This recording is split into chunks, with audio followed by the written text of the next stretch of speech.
Bharatiya Janata party सौ वरिष्ठ आगेवानो અને વિશાળ સંખ્યામાં પધારેલા વાલા મતદાતા ભાઈઓ અને બહેનો,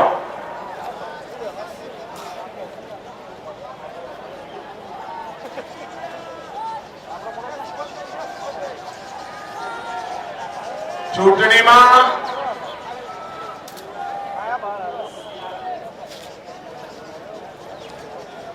આપને કારણે, આપની મદદને કારણે, આપની લાગણીને કારણે ભારતીય જનતા પાર્ટીનો ભવ્ય વિજય થયો છે. હું સવિશેષ રીતે મણિનગરના મતદાતાઓનો ઋણ સ્વીકાર કરવા માટે આવ્યો છું.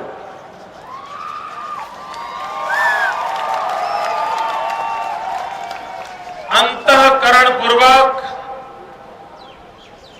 આપનો આભાર માનવા માટે આવ્યો છું.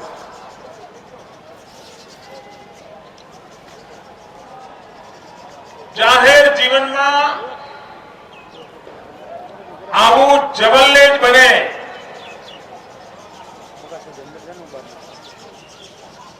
કે ઉમેદવાર માત્ર નામાંકન ભરવા આવે અને પછી આખી ચૂંટણી દરમિયાન પોતાના મતક્ષેત્રમાં ડોક્યું કરવા સુદ્ધા જઈ ન શકે.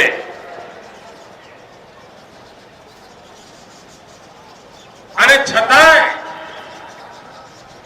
અબાલ, વૃદ્ધ, માતાઓ, બહેનો, નવજવાનો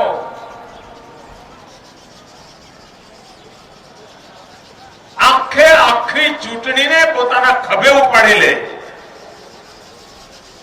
અહીંયા લાખો લોકો હશે, લાખો લોકો આ વિસ્તારમાં, જેમને અનેક લોકો હશે જેની સાથે ક્યાંય નમસ્તે નહીં થયું હોય. અનેક લોકો હશે કે જેમની જોડે ક્યારે હાથ નહીં મિલાવ્યો, અને છતાંય અપાર પ્રેમની વર્ષા અને ખાલી મત આપીને નહીં, આખો બોજ લોકો ઉપાડી લીધો. ક્યાંય ભારતીય જનતા પાર્ટીની વ્યવસ્થામાં નાની મોટી ખોટ રહી ગઈ હોય તો સોસાયટીના મિત્રોએ, ચાલીઓના મિત્રોએ, કોલોનીના મિત્રોએ જાતે ચિંતા કરી કે ભાઈ અહીંયા જરા પહોંચ્યું નથી, અહીંયા કહેવાનું બાકી છે, અહીંયા સ્લીપ પહોંચી નથી, અહીંયા જરા વાત કરવાની બાકી છે, અહીંયા જરા ફોન કરવાની જરૂરિયાત છે. ભાઈઓ બહેનો, આ આખી ચૂંટણી એવી હતી કે મેં સમગ્ર ચૂંટણી દરમિયાન માત્ર એક વાર કમલેશભાઈને રાત્રે 11-12 વાગે ફોન કર્યો. આખી ચૂંટણીમાં શું ચાલે છે એ પૂછવા સુદ્ધાનો પણ મેં આવશ્યક નહોતું માન્યું. મને એટલો બધો ભરોસો હતો કે જાગૃત મતદાતાઓ શું સારું છે, શું નરસું છે એને ભલી ભાંતિ જાણતા હોય છે. અને બીજો મને સંતોષનો વિષય આ હતો કે મણિનગરનો મતદાતા એવું ક્યારેય માનતો નહોતો કે એને એનો ધારાસભ્ય ચૂંટવાનો છે. એ 100% એમ માનતો હતો કે એને એની ગુજરાતની આવતીકાલ માટે મોહર મારવાની છે.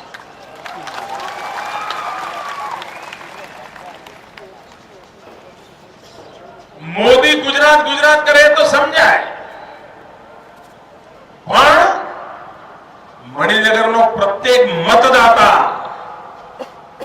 એના મગજમાં પણ આખે આખા ગુજરાતનું ચિત્ર હતું અને એના કારણે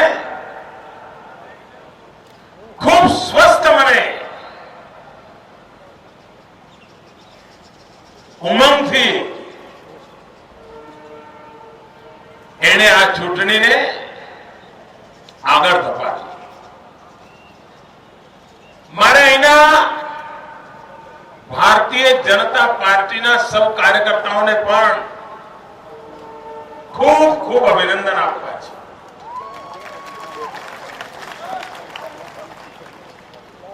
અભિનંદન એટલા માટે નથી આપવાના કે એમણે ખૂબ મહેનત કરી.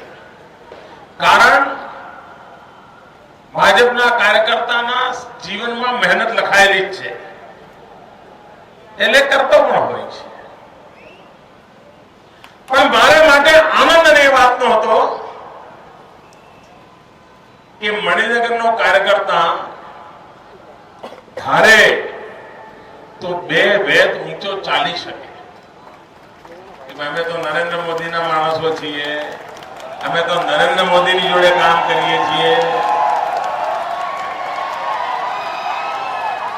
અમારો તો નરેન્દ્ર મોદી જોડે સીધો સંબંધ છે, અમારો નરેન્દ્ર મોદી જોડે ફોટો છે, લો જોઈ લો.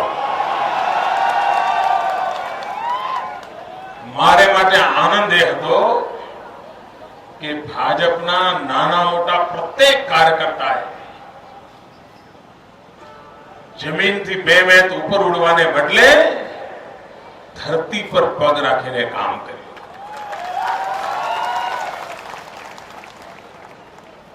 મતલબ કલ્પના બહારનો સંયમ બતાવ્યો છે કાર્યકર્તાઓ.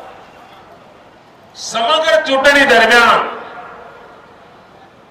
ભાજપના કાર્યકર્તાની વાણી વર્તન બાબતમાં એક પણ ફરિયાદ નથી આવી મિત્રો, એક પણ ફરિયાદ નહીં. નહીં તો ચૂંટણીના તામઝામની અંદર કંઈ પણ થઈ શકે છે. એનો અર્થ એ મણિનગર ભારતીય જનતા પાર્ટીના કાર્યકર્તાઓને આ ચૂંટણીમાં જોડાયેલા નાના મોટા સૌ સમર્થકો એમણે કેટલી મોટી જવાબદારી બાબતમાં જાગૃતિ બતાવી છે કે ભાઈ અહીંયા કંઈ પણ થશે તો દેશ આખામાં મોટી ખબર બની જશે અને વિરોધીઓના હાથમાં એક રોજ નવું બજાર મળી જશે. અને મિત્રો, જ્યારે આટલું બધું કામ ચાલતું હોય ત્યારે ઈચ્છા અનિચ્છાએ પણ નાની મોટી ભૂલ રહી જાય. એના બદલે મણિનગરના સૌ મિત્રોએ આ બાબતમાં એક ઉત્તમ ઉદાહરણ પૂરું પાડ્યું છે. નહીં તો આજે ઇલેક્શન કમિશન હોય છે ને, એ ચૂંટણી વખતે વીઆઈપી સીટો અલગ તારવે છે અને વીઆઈપી સીટોના નામે એની દેખભાળ કરવાની અલગ વ્યવસ્થા કરે છે. અને વીઆઈપી સીટોમાં તો ખૂબ બધો તામઝામ હશે, ખૂબ બધી ગડબડો ચાલતી હશે, બધું જોવા માટેની ખૂબ એને રસ હોય છે. અને એમને ખબર છે कि जरा शेर का शिकार करने का आनंद और होता है, પણ મારે માટે ગર્વની વાત છે કે મારી ગેરહાજરી હોવા છતાં આ સમગ્ર ચૂંટણીનું સંચાલન કરનારા મિત્રોએ એવી કોઈ ચીજ નિયમબાર કરી નહીં, થવા દીધી નહીં. શિસ્તનું સંપૂર્ણ પાલન કર્યું. લોકશાહીના બધા જ નિયમોનો જડબે સલાહ અમલ કર્યો. ચૂંટણી તંત્રના બધા નિયમોનું પૂરેપૂરું પાલન કર્યું અને સામાન્ય પ્રજાને ક્યાંય હાડમારી ન થાય, ક્યાંય અગવડ ન થાય, એની પૂરી કાળજી લીધી. મિત્રો, હું જરૂર કહીશ કે મણિનગરના મિત્રોનું આ ચૂંટણી સંચાલન, મણિનગરના મિત્રોનું આ ચૂંટણીનું આયોજન મણિનગરના મિત્રોનું ચૂંટણીનું અમલીકરણ એક નમૂનારૂપ સિદ્ધ થશે અને દેશમાં જ્યાં મોટા મોટા માથાઓ ચૂંટણી લડતા હશે એમના માટે પણ જ્યારે વાતાવરણ શાંત હશે, કારણ જ્યારે ગરમા ગરમી હોય ત્યારે કોઈ કોઈનું સારું બોલે નહીં, પણ જ્યારે વાતાવરણ શાંત હશે ત્યારે જરૂર મણિનગરને ઉદાહરણ તરીકે નોંધ લેવામાં આવશે એવો મારો પૂરો વિશ્વાસ. ભાઈઓ બહેનો, મારો પ્રારંભિક મત રહ્યો છે કે આ દેશની બધી સમસ્યાઓનું સમાધાન કરવું હશે તો બે બાબતો પર ધ્યાન કેન્દ્રિત કરવાની આવશ્યકતા છે. એક, સુશાસન, ગુડ ગવર્નન્સ, સુરાજ્ય, અને બીજું વિકાસ. અને બંને સાથે ચાલવા જોઈએ. મહાત્મા ગાંધીએ આપણને સ્વરાજ્ય આપ્યું અને સ્વરાજ્ય મળ્યા પછી આપણા સૌની જવાબદારી હતી, દેશના કર્ણધારોની જવાબદારી હતી કે દેશભક્તિના એ જ્વાળમાં, દેશભક્તિના એ ઉમંગ અને ઉત્સાહમાં સમગ્ર દેશને સુરાજ્ય તરફ દોરી જવો. પણ કમનસીબે આઝાદી પછીના આટલા બધા વર્ષો એ બાબતે ઉદાસીનતા સેવામાં આવી અને આજે આપણે જેટલી મુસીબતો ભોગવી રહ્યા છીએ એના મૂળમાં સુરાજ્ય માટેની જે સોચ જોઈએ, સુરાજ્ય માટેની જે પ્રતિબદ્ધતા જોઈએ, સુરાજ્ય માટેનું જે દર્શન જોઈએ એનો સતત અભાવ વર્તાયો છે. અને અભાવ વર્તાવાને કારણે સૌએ શોર્ટકટ શોધ્યા. શાસનમાં આવેલા લોકોએ પણ 5 વર્ષની ટર્મ મળી છે, ચલો પૂરું કરીએ. સરકારો લગભગ એવી રીતે ચાલી. ભાઈઓ બહેનો, આપણે ચૂંટણી લક્ષી સરકાર એમાંથી મુક્તિ મેળવી લીધી. પ્રજાલક્ષી સરકાર એને પ્રાથમિકતા આપી.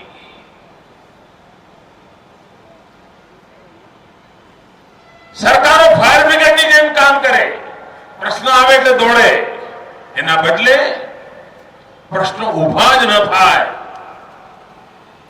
એવું આગોતરું આયોજન કરીને લોકહિતનું કામ કેમ કરાય એની ચિંતા કરી. અને પરિણામે આજે ગુજરાતની અંદર બદલાવ આવ્યો છે અને એની સાથે સાથે વિકાસને મહાત્મય આપ્યું. અને વિકાસ પણ સર્વસ્પર્શી હોવો જોઈએ, સર્વ સમાવેશક હોવો જોઈએ, સર્વપ્રિય હોવો જોઈએ. નહીં તો ભૂતકાળમાં નદીને પેરે પાર જાઓ એટલે એક અમદાવાદ, નદીની આ પાર આવો તો બીજું અમદાવાદ, પૂર્વના પટ્ટે જાઓ તો શોધવું પડે કે આમાં અમદાવાદ છે ક્યાં. અને એનું મૂળ કારણ વિકાસની બાબતમાં એક સમદ્રષ્ટિ જોઈએનો અભાવ હતો. આજે અમદાવાદના પશ્ચિમનો જે રીતે વિકાસ થાય એ જ રીતે અમદાવાદના પૂર્વનો વિકાસ થાય. નહીં તો અમદાવાદના પૂર્વ વિસ્તારમાં રહેનારો વિદ્યાર્થી એને ભણવું હોય તો સવારે વહેલા ઉઠીને બસો પકડીને છેક પશ્ચિમમાં જાય ત્યારે એનો મેળ પડતો. આવડા મોટા વિશાળ અમદાવાદમાં શિક્ષણનું માળખું પણ ડિસેન્ટ્રલાઇઝ હોય તો કેટલી સુવિધા, એટલો નાનો વિચાર. પણ કમનસીબે ભૂતકાળમાં એની તરફ ધ્યાન ન અપાયું. અને આપણે ધ્યાન એટલા માટે આપી શક્યા કારણ આપણે પ્રજાની વચ્ચે સરકાર ચલાવીએ છીએ. સરકાર પ્રજામય હોય છે. નિર્ણય પ્રક્રિયા પ્રજાની આશા આકાંક્ષાઓમાંથી પરિપક્વ બનીને નીકળતી હોય છે. વિકાસનું દર્શન જન આકાંક્ષાઓ સાથે જોડાયેલું હોય છે અને એના કારણે શક્ય બનતું હોય છે. ભાઈઓ બહેનો, પરિવર્તન કેવી રીતે લાવી શકાય છે? એક નાનકડો પ્રશ્ન. એના ઉકેલ માટેનો જે રસ્તો ગુજરાતે શોધ્યો છે. દાખલા તરીકે આપણા ગુજરાતમાં કપાસની ખેતી ખૂબ વિકસી છે, ખીલી ઉઠી છે.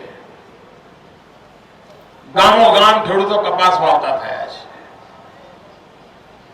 પણ એ કપાસને જો વિશ્વ બજાર ન મળે, દુનિયાની અંદર ભારતનો કપાસ ન વેચાય તો ભારતમાં કઈના એટલા ખરીદાર ના હોય, અને ખરીદાર ન હોય તો કપાસના ભાવ ગગડી જાય, અને ગગડી જાય તો ખેડૂત બરબાદ થઈ જાય. અને હંમેશા આપણને ડિપેન્ડન્ટ રહેવું પડે કેન્દ્ર સરકારની નિકાસની નીતિ ઉપર. અને કેન્દ્ર સરકારની નિકાસની નીતિ હંમેશા અવઢવમાં રહી છે, ઉતાર ચઢાવ વાળી રહી છે. ક્યારેક મન ફાવે તો કપાસનો નિકાસ થવા દે, ક્યારેક મન ફાવે તો કપાસનો નિકાસ ન થવા દે. ગયે વર્ષે જ ગુજરાતના ખેડૂતોને 7,000 કરોડ રૂપિયાનું નુકસાન માત્ર ભારત સરકારની ખોટી નીતિને કારણે થયું. આનો ઉપાય શું? માત્ર ભારત સરકાર કહીને બેસી રહેવું તો એ તો પાલવે નહીં. ભારત સરકાર કઈ નક્કી કરે એની રાહ જોઈને બેસી રહેવું એ પણ પાલવે નહીં. આપણે એક રસ્તો શોધી કાઢ્યો. આપણે નક્કી કર્યું કે આપણે કપાસની જ મૂલ્ય વૃદ્ધિ કરવાની દિશામાં આગળ વધીશું. અને મેં એક 5F ફોર્મ્યુલા બનાવી.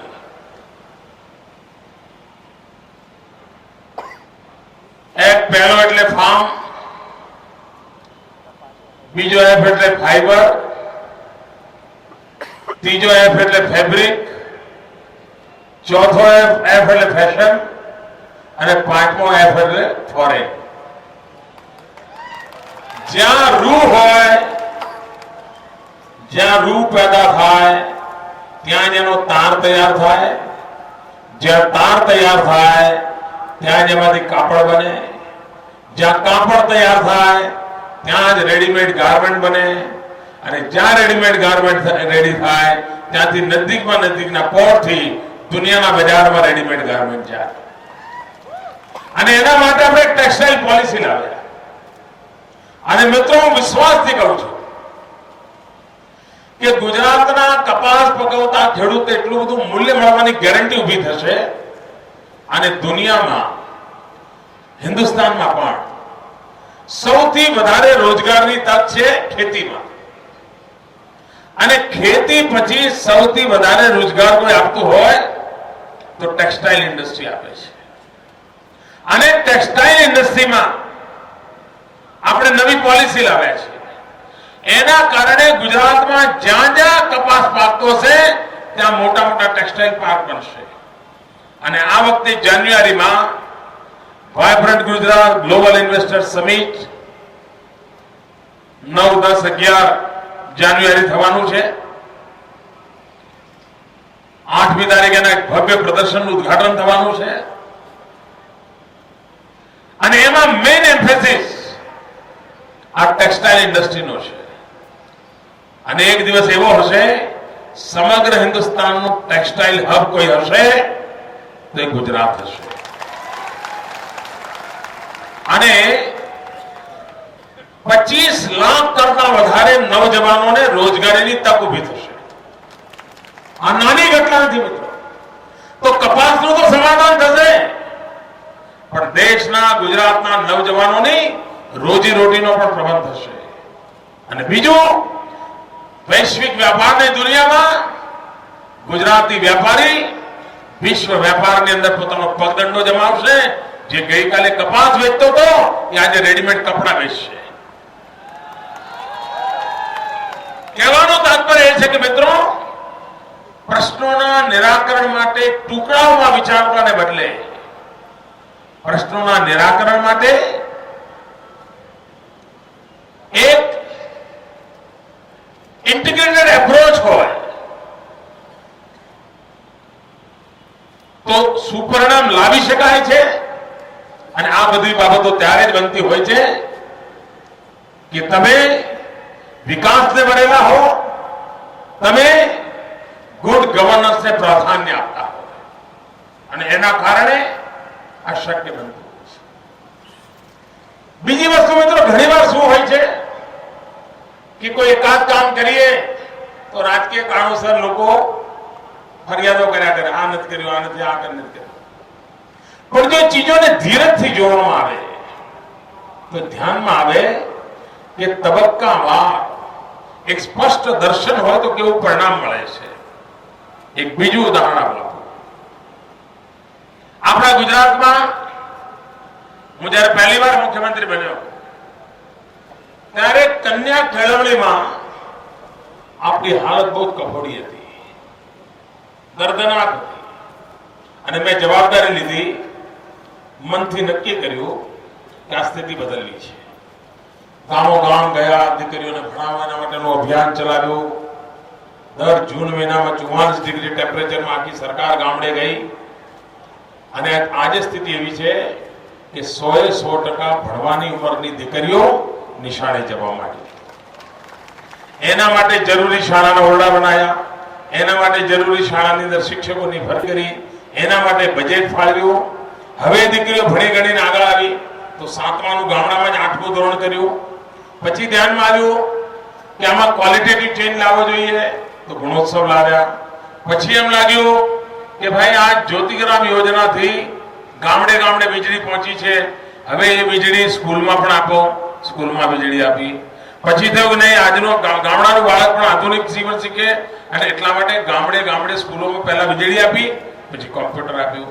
અને હવે મિત્રો, મેં ભારત સરકાર પાસેથી એક સેટેલાઇટ ભાડે લીધો છે. અને મજા એવી છે કે મેં જયારે ભારત સરકારને પત્ર લખ્યો કે અમને એક સેટેલાઇટ આપો તો એમના માટે આશ્ચર્ય થયું કે સામાન્ય મુખ્યમંત્રી શું માંગતા હોય, ઘઉંનો કોટા વગાડવાનું માંગતા હોય, કેરોસીન માંગતા હોય, આવા બધા પત્રો જતા હોય. ત્યારે મારો પત્ર ગયો સેટેલાઇટ માટે. તો 1.5-2 વર્ષ તો સમજવામાં ગયા એમને કે આનું કરવું શું. આખરે એમને મને 36 મેગાહાઇટ કેપેસિટી વાપરવા આપી છે. પહેલો મારો હેતુ એ છે કે આવનારા દિવસોમાં ઉત્તમમાં ઉત્તમ શિક્ષક અમદાવાદ કે ગાંધીનગરમાં રહીને લોંગ ડિસ્ટન્સ એજ્યુકેશનથી ગુજરાતના દૂર સુદૂર ગામડાના ગરીબમાં ગરીબ વિદ્યાર્થીને પણ અહીં બેઠા ઉત્તમ શિક્ષણ આપી શકાશે. હવે મિત્રો, શરૂઆત કન્યા કેળવણી 44 ડિગ્રી ટેમ્પરેચરમાં ફરીને ઘેર આવો નિશાનથી લઈને satellite through long distance education સુધી એક પછી એક અનફોલ્ડમેન્ટ કરીને સમગ્ર વિઝનના દર્શન થાય છે. તો મિત્રો, ગુજરાતે આજે જે સમગ્ર દેશ અને દુનિયામાં ગુજરાતના વિકાસની ચર્ચા થાય છે એનું કારણ પહેલા આમ હતું, પહેલા આમ થયું છે એટલા પૂરતું સીમિત નથી. એ તો બધાને દેખાય છે. હું ઘણી વાર લોકોને કહું કે ભાઈ કાંકરિયા પહેલા નહોતું, હતું કે નહોતું? પણ પહેલાના નેતાઓને કાંકરિયા દેખાણું નહોતું, મને દેખાણ. અને મને ખબર પડી કાંકરિયામાં કેવો બદલ આવે. બદલ આવ્યો નહીં ભાઈઓ?